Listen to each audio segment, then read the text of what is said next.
Did you catch that? I'll show you again how to get out of bed, putting the least amount of pressure on your low back. And in this video, I'm going to show you proper sleeping positions and how to prepare for a pain-free night's sleep.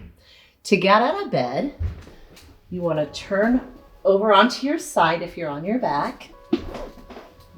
Drop your legs off the bed and then push yourself up with your hands. Oftentimes people get out of bed like this, just sitting up like that, and that really puts a lot of pressure on your low back. I'm going to show you now how to properly sleep for sciatic, back pain, or hip pointers, from the best positions to the worst positions. And then I'm going to show you stretches to do in bed to relax your muscles before you sleep. Or if you wake up with stiffness, you can do it then. In terms of what kind of pillow is best, any pillow that'll maintain its shape and keep your head in a neutral position. So when you're lying on your back, you don't want your head tilted up like this or drop back too far. Or if you're on your side, you don't want your head tilted up or dropping down.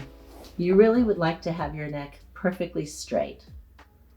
A polyurethane pillow, or what's commonly called a memory foam pillow, are really good as well. Some people think that it's a little bit too hard, but if you like it, go for it. But you really want to avoid the down pillows. They're just too soft. The best sleeping position by far is lying on your back. You'll want to have substantial pillows underneath your legs so you don't have an arch in your low back, and you see the pillows keeping my head in a nice neutral position. Sometimes it's hard for people though to sleep on their backs. Maybe they feel a little vulnerable. I've heard people snoring themselves awake. The second best position is lying on your side. And again, my head is in a neutral position. You'll want to put a pillow between your legs, especially if you're a woman with our more pronounced hip bones. This will prevent the leg from sliding forward, and if you have a sciatic, that'll put extra pull on that piriformis muscle. So a nice thick pillow between the legs, and then have a pillow where you can rest your arm on it again so your arm is not moving forward. And then when you turn over, you always have your guy on the other side. Just kidding. When you turn over, you'll get used to just turning everything over with you. It'll take a couple months, but it'll happen. Or you can as well use an entire body pillow. That'll take care of the arm position as well as the leg position. The worst position by far, and if you could avoid this, please do, is laying on your stomach. Not only is it bad for the low back because it creates an arch, but it puts a lot of pressure on the neck. Now, if you just find you absolutely have to and that you just cannot go to sleep without lying on your stomach, at least put a big thick pillow under your stomach. That'll take the arch out of your low back, and it'll also relieve a little bit of pressure on the neck. But if you can, train yourself into a new sleeping position, like lying on your side, that would be really preferred. A couple stretches that you can do before bed to help relieve pressure if you have sciatic or low back pain, or if you get those hip pointers while you're lying on your side. Or these stretches could also be done in the morning if you wake up and you're a little bit stiff. So the first one is just basic, bringing one knee into the chest. And this is if you're really sensitive. Most of you will be able to put both knees into the chest.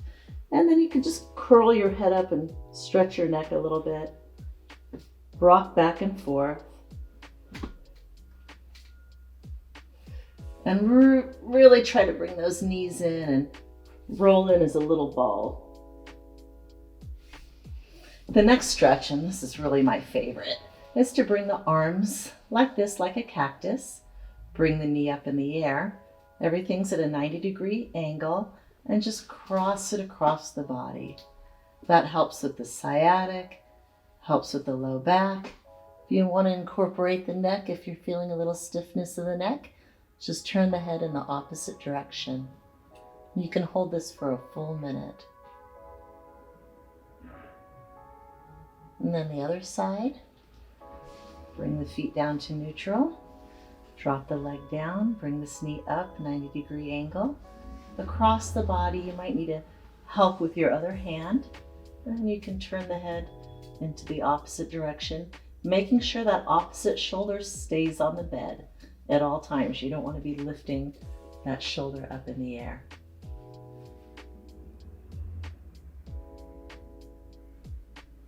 Now, if you specifically have sciatic issues, you'll want to do the figure 4 stretch, bringing the outside of the ankle on top of the knee, dropping the knee down, put the hands outside of the thigh and in between the legs, clasp behind the leg, and pull it up towards your head, using this opposite elbow to push the knee down.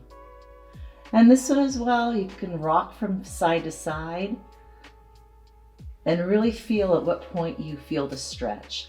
It's normally as the foot goes down into the opposite direction, you'll really feel that into the buttocks. And let's do the other side. Outside of the right ankle on the top of the thigh, bringing the leg down. Put the one hand between the legs, one on the outside, and bring it up again, using this elbow to push the knee down. And once again, you can rock. You'll usually feel more as you're putting this opposite foot down towards the table. And then rock into neutral in the other direction, and then into neutral. And a stretch that can emphasize the shoulders, because I know some people have shoulder pain when they're lying on their side, is to bring the arms in a cactus position and then under the pillow just to stabilize, and then drop the elbows down. And then with the low back, you can put the feet a little bit wider than the hips and just do a windshield wiper back and forth, just loosening the body. And as you go to one side, like I'm going to the right, the left side wants to lift, and that's where the shoulder stretch comes in, because you want to keep those elbows down and the shoulders back.